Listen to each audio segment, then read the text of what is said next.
top of the world, below the surface of a giant ice cap, a city is buried.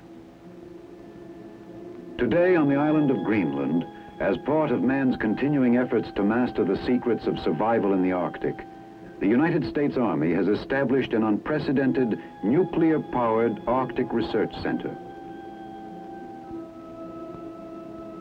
Located in a wilderness of ice and snow, Camp Century is 150 miles from Thule, its nearest base of supply. This is an ideal Arctic laboratory.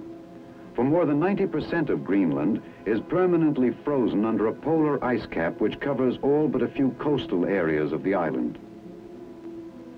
Camp Century is buried below the surface of this ice cap. Beneath it, the ice descends for 6,000 feet. In this remote setting, less than 800 miles from the North Pole, Camp Century is a symbol of man's unceasing struggle to conquer his environment, to increase his ability to live and fight, if necessary, under polar conditions. This is the story of Camp Century, the city under ice. It was in May 1959, after more than a year of preparation, that a small party of Army engineers conducted the final search to select a site for Camp Century. Listen now to the voice of Captain Tom Evans, the young officer who was in charge of the construction of the camp.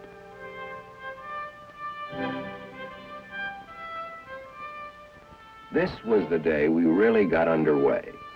Colonel Kerkering, commanding officer of the United States Army Polar Research and Development Center, was with me when we made the final reconnaissance. We needed a flat surface, a level with less than 1 degree of slope. This would minimize construction problems by enabling us to keep all of our tunnels on the same level. We finally picked this plateau, a smooth white plain of ice for as far as you could see. This was the closest location to Thule, our supply base, which would not be affected by the summer thaw. That first day, we set out flags marking the boundaries of the camp.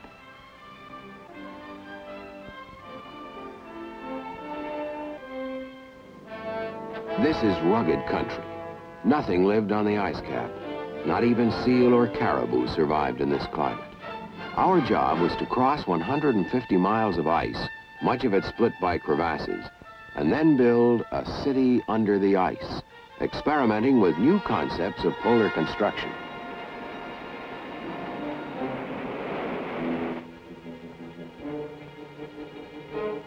It was several weeks later, at a point where the ice cap sloped down to a narrow strip of barren land along the coast, that our supplies began rolling in by truck for transfer to sleds. To make this transfer possible, we'd had to build a 3-mile road up onto the edge of the ice cap.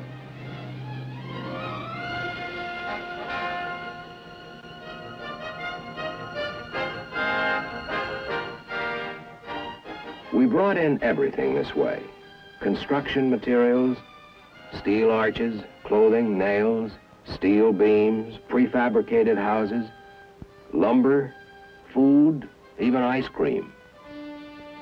In the months it took to build Camp Century, more than 6,000 tons of supplies were used. Even the vehicles we used at the site had to be transported over the ice on big bobsleds.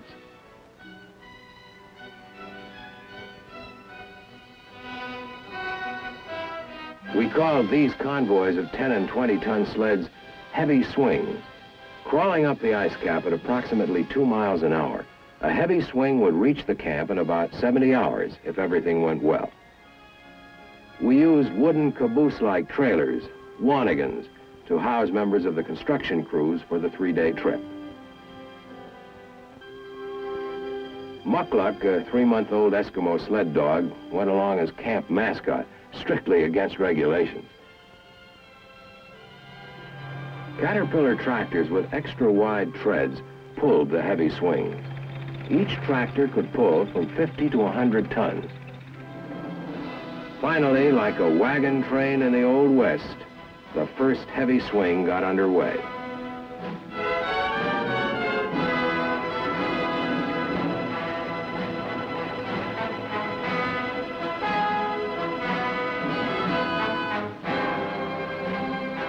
At the same time, we used another type of smaller vehicle to transport an advance party. These polecats would average 10 miles an hour and make the trip in little more than half a day. A convoy of polecats, each section carrying 6 men, was called a light swing.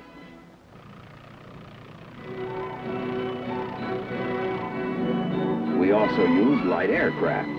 Throughout the operation, these flights brought in key personnel, special cargoes, and mail. We couldn't forget anything. This wasn't country in which to turn around and go back. A compass was useless this close to the pole. Instead, our convoys followed a series of trail markers. Traveling in a wanigan was a long way from the early tractor trains of the 30s with sourdough biscuits and warmed-up beans.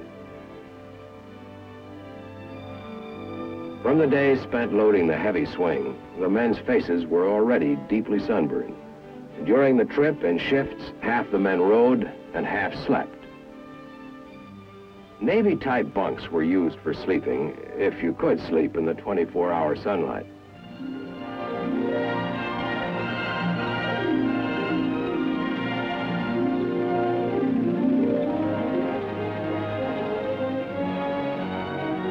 First to arrive at the surface work camp were the aircraft. A few hours later, the polecats pulled in. For the next several months, this primitive scene of crowded James Way Arctic huts with outdoor latrines was our home. Now the real job began. Altogether, I had 4 other officers and a hand-picked group of 11 non-commissioned officers to help supervise the military construction crew of Camp Century.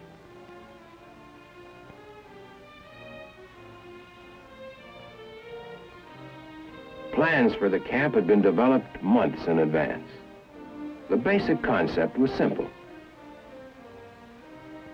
A system of 23 trenches would be dug into the ice cap and then covered with steel arches and snow. Branching off the main communication trench would be a series of lateral trenches housing complete research, laboratory, and test facilities, modern living quarters and recreation areas, and a complex of support facilities. Since transporting great quantities of diesel fuel over vast Arctic wastes was impractical, we would install a nuclear power plant. To be absolutely certain that work was progressing properly, I held nightly construction conferences. Each of the men assigned to me was an expert in some aspect of heavy construction.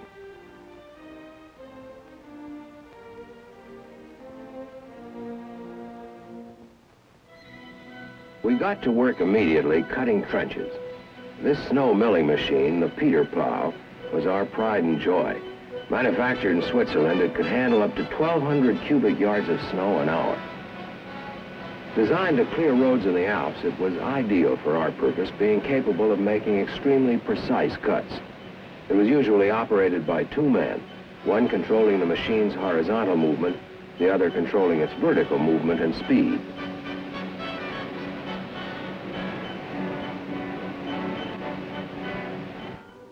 When a trench was several feet deep, planks were put down on the shoulders of the cut.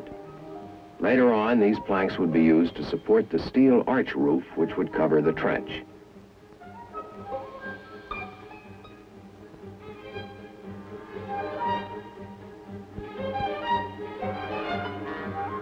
Camp Century was starting to grow, and so was Muckluck. We used 3 Peter plows to cut all the different trenches we needed.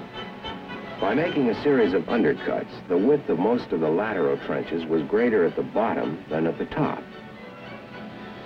This cut down on the amount of roofing material required.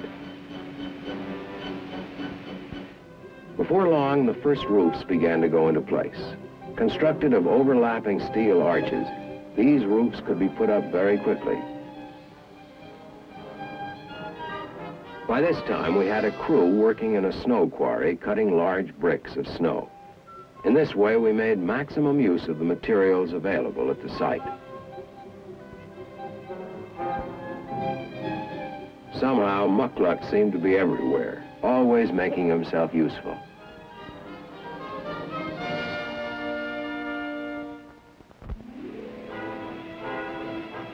When a roof of steel arches was in place, it was covered with snow. Because it had been milled, this snow would harden into an extremely durable surface. Inside each tunnel, at the end adjoining the main communication tunnel, passages were cut through. Not all the excavation could be done by machine. The shovel was still a very useful tool. Next, work began on foundations for the prefabricated buildings that would be placed within the tunnels.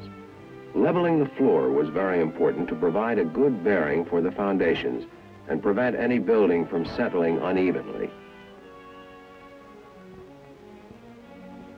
This was cold work. The temperature within these tunnels sometimes went to 20 degrees below zero, and this was summer. Prefabricated sections were delivered by forklift. The non-conductive wood and the air insulation barrier below it protected both the building from the cold of the ice floor and the ice floor from the warmth of the building. Every prefab that went into Camp Century had been pre-erected, tested, and then shipped to us as a unit. Every clip, every doorknob, every light switch came in a single shipment. In this way, we knew there would be no delays caused by missing parts. This is a standard T5 Engineer Arctic building, designed for cold weather use. Composed of plywood insulation panels, these buildings would provide space for comfortable working and living under the ice. Since every unit had been checked out in advance, our crews could put up one of these buildings in less than a day. As soon as the shell was completed, crews began to wire the buildings for interim power provided by diesel generators. As each unit was finished, I marked it off on the chart on my office wall. As the major interior work within each tunnel was completed, the entranceway was blocked up with bricks of snow.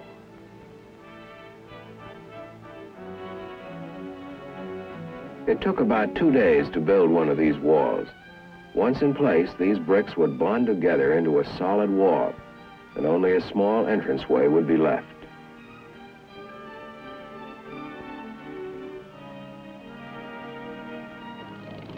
We then used a bulldozer to push loose snow into the doorway of the tunnel to complete the seal.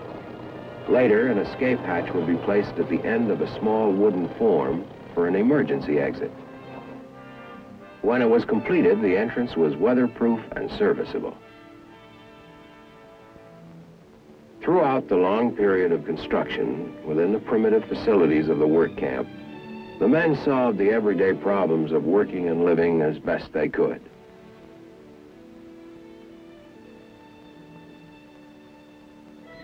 Meanwhile, work had begun on the 4 nuclear trenches. These were the widest and deepest trenches and did not use the undercutting principle.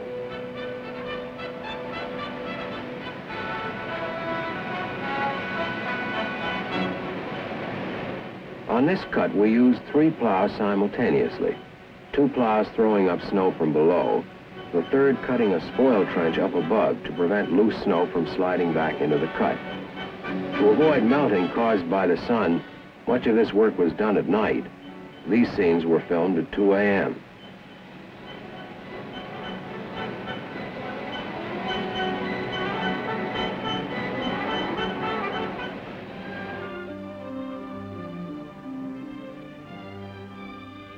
The continuous sunlight caused us plenty of headaches.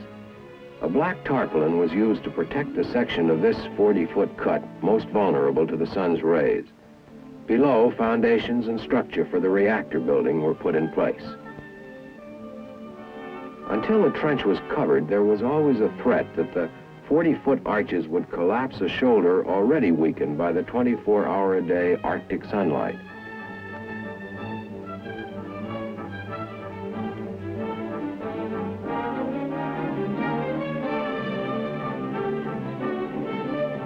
The faster the roof went up, the better. The frame for the reactor building was made of steel beams. Despite the cold and the constant winds, my construction workers climbed like monkeys over the scaffolding and rode the beams into place.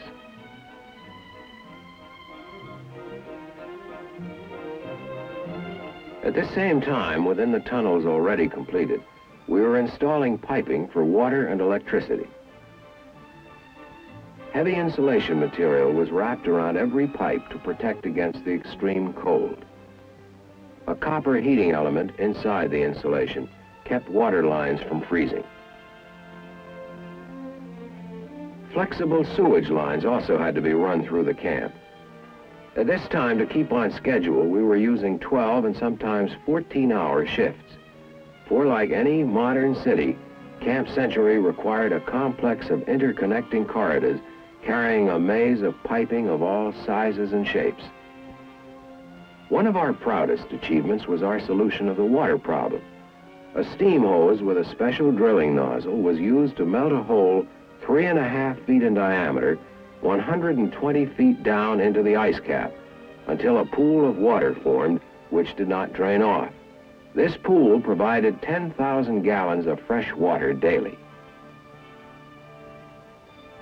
Throughout the camp, an extensive electrical system was now installed. For electrical heating would not only be clean, but it would also reduce the threat of fire. And fire was the worst hazard under the ice.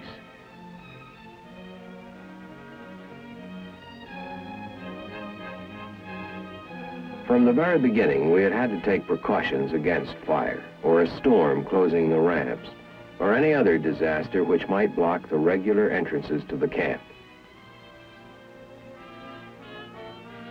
16 of these escape hatches were strategically located throughout the various tunnels.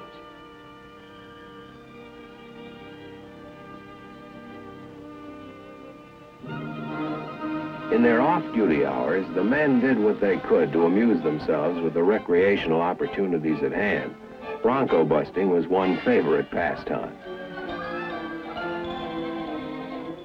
By this time, muckluck was almost full grown.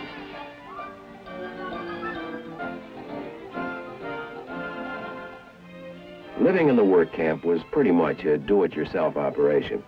Everything took longer and time was always short. Since our crews were working around the clock, if a problem came up, it couldn't wait. We tried to resolve it immediately. By early July, most of the heavy construction work on the tunnels was completed. Throughout this operation, it was a steady stream of heavy swings moving back and forth across the ice, more than any other single factor that made it possible for us to complete Camp Century on schedule. 25,000 gallons of diesel fuel, 110 tons, an all-time record sled load. The continuous flow of tractor trains bringing in enormous cargoes were like the dependable tortoise, slow but steady. But they were our lifeline. To service our many vehicles, a maintenance shop was constructed closer to the surface, both as a repair shop and as a garage. For the sub-zero temperatures meant equipment had to be kept warm. Otherwise, engines wouldn't start, lubricating oil solidified, and electrical connections froze. It was at this time that the Marine Fiddler arrived at Thule with the nuclear power plant. Designed for air transportability but transported by sea to reduce costs, the nuclear plant was the last major phase of our operation and the most difficult. This unit, for example, part of a vapor container, weighed more than 21 tons. Awkward to handle and with high centers of gravity, these packages were delivered to the ice cap over a road built specifically for their transport.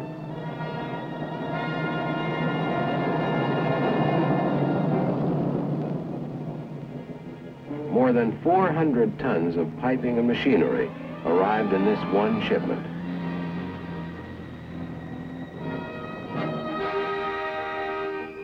Since the Arctic cold makes metal very brittle, each unit had to be handled with great care.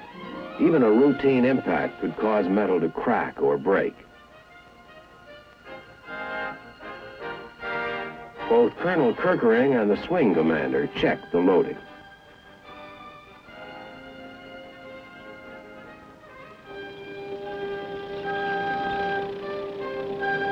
The vapor container, the largest single item in the power plant, was carried on a special flat-bottom sled, built expressly for its transport. Everything seemed fine the morning the heavy swing moved out.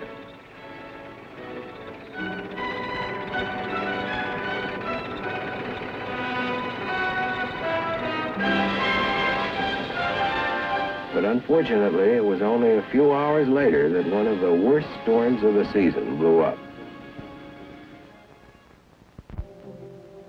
To complete preparations to receive the nuclear plant, my crews bundled up and kept on working.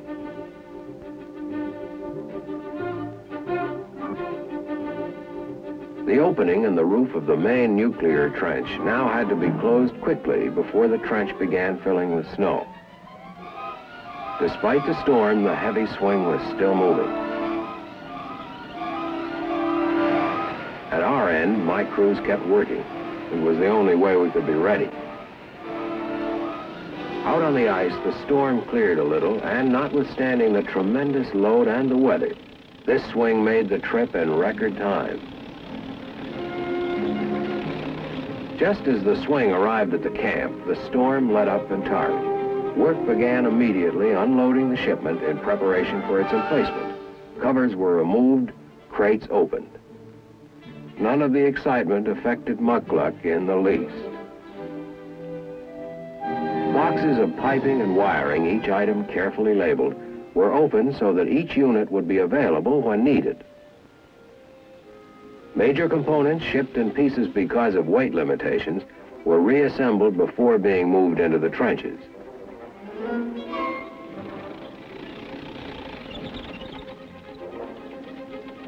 The condenser, 15 tons of steel, was one of the first units to be moved into the tunnel, prepared to house it.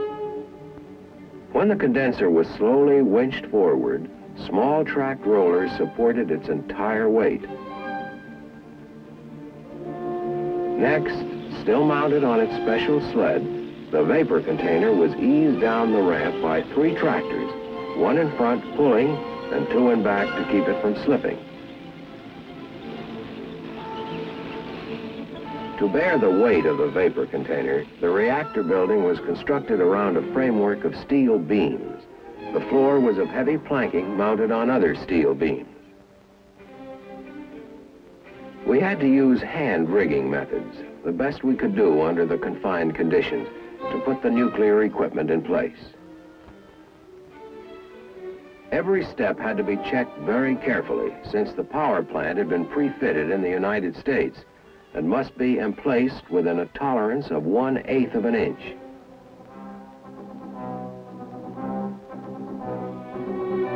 The power plant consisted of 4 basic elements: a nuclear heat source, equipment that would convert the heat energy into electrical energy, and a system to dispose of excess heat, all regulated by an extensive network of instruments and controls.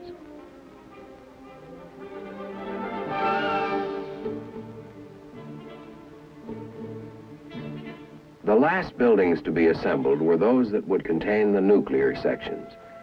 These shells were built around the nuclear system equipment only after every major component had been put in place. The next phase was to be the activation of the nuclear power plant.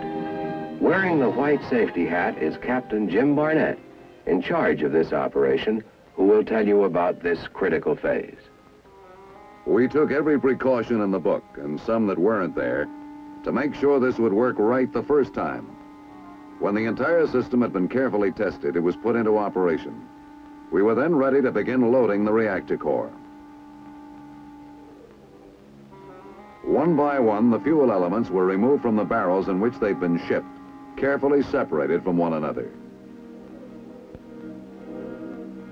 Each of these bars, containing approximately 500 grams of uranium-235, was then unwrapped, inspected, and wiped clean of any dust.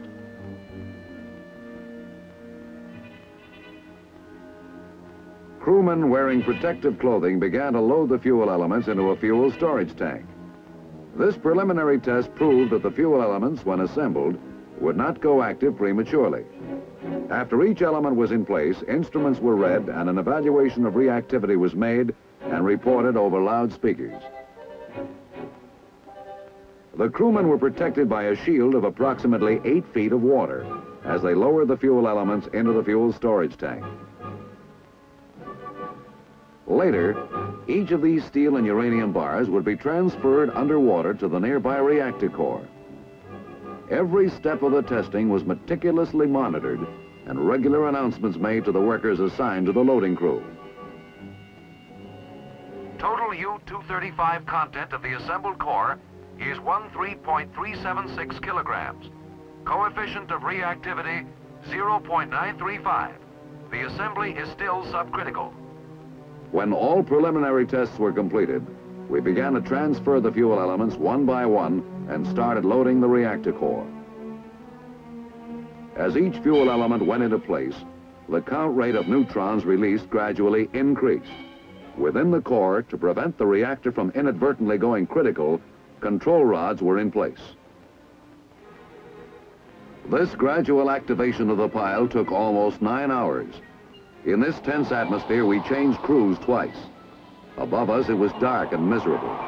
With the approach of winter, the sun was preparing to set for the year. Finally, our meters reported a significant increase of reactivity. The whole camp was standing by, waiting, tense.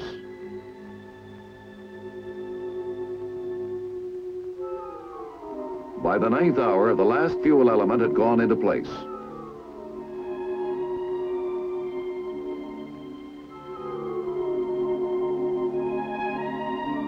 A plot showed the location of every bar.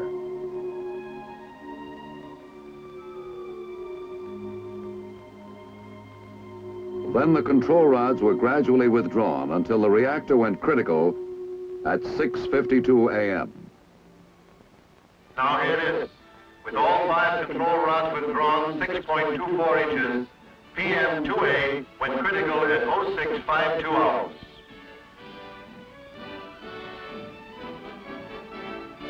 Within the next few weeks, the final touches were put to Camp Century.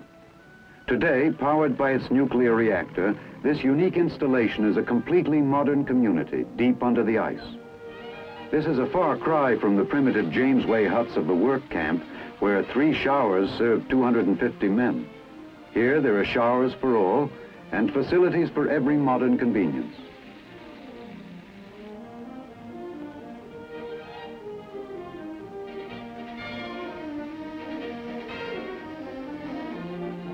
Among the many sophisticated facilities at Camp Century is the dispensary, complete in every detail. For while the remote research community is isolated by 150 miles of ice and snow, its medical capabilities can cope with almost any emergency. It also has a small chapel for regular religious services. And it boasts the largest deep freeze in the world. Here is enough food to feed the camp for several months. Everything from steak to fruit salad.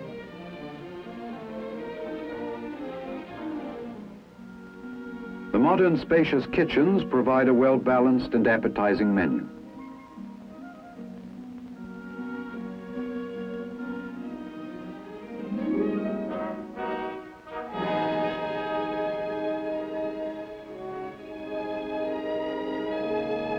To satisfy the enormous appetites that working in this climate produces means extra rations, but there's always more than enough. Except for the fact that they have no windows, the men of Camp Century live exactly as do other soldiers. Their quarters are modern, spacious, comfortable, and are not lacking in any detail.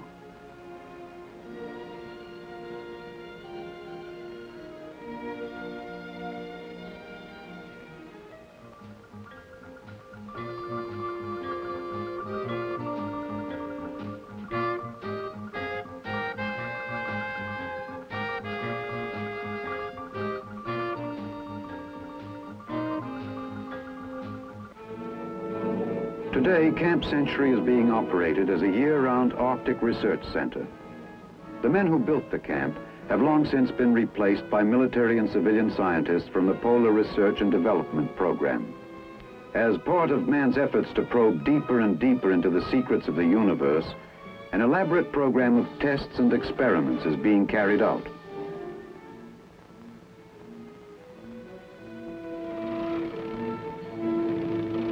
At this very moment, somewhere, men from Camp Century are at work, within the city itself or out on the ice cap.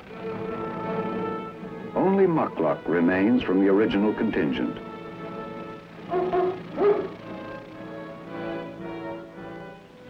This is the story of Camp Century, of the Army engineers who carved out the underground city, of the many other men of the United States Army who made this project possible, and of man's never-ceasing quest for knowledge.